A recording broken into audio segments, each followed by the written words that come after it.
ठेवलेली आहे। त्यातली एक उपासना म्हणजे हनुमानजी महाराजांची उपासना आहे की ज्यांची सेवा केल्याने जगातील आपल्याला इष्ट परमार्थाची तर प्राप्ती होते, पण परेष्ठ प्रपंचामधल्या सुद्धा अडचणी आपल्या दूर होतात। अशी हनुमानजी महाराजांची ही दिव्य प्रणाली आहे महाराज, की ज्यांनी त्यांच्या कर्तृत्वाने हे हनुमंत नाव मिळवलेलं आहे महाराज। बाकीची इतर जी नावं आहेत, हनुमानजी महाराजांची इतर जी नावं आहेत ती त्यांना दिलेली नावं आहेत। अंजनी सूत, केसरी नंदन, पवन सूत ही त्यांना बाहेरून मिळालेली नाव आहेत, पण हनुमंत हे जे नाव आहेत ना महाराज, हे त्यांनी स्वकर्तृत्वाने मिळवलेलं नाव आहे हनुमानजी महाराज। म्हणून तुकोबारायांनी यांना प्रसन्न करण्याकरता त्या नावाचा विचार अगोदर घेतला महाराज। शरण शरणजी हनुमंता तुम्हालो रामदूता।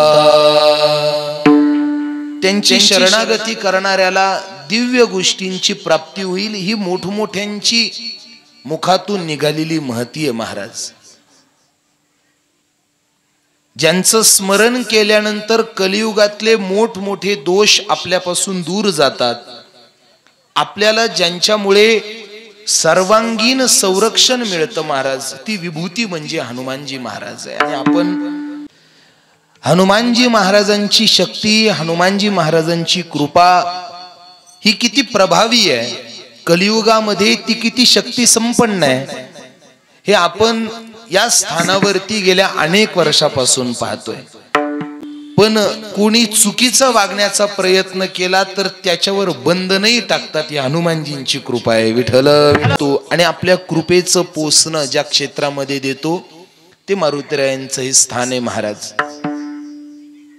मुखाने हनुमंत हनुमंत जरी म्हटलं तरी जीवनातली बरीचशी संकट, रोग दोष जाके निकट ना झोके, तुलसीदासजींनी खूप वर्णन केलंय महाराज। ही हनुमानजी महाराजांची कृपा आपल्याला आपल्या जीवनामध्ये सुखा करता, शांती करता, समाधाना करता, प्राप्त होण्याकरता जी उपासना केली जाते ती उपासना तुकोबारायांनी त्यांच्या समोरच अपेक्षेने ठेवली महाराज।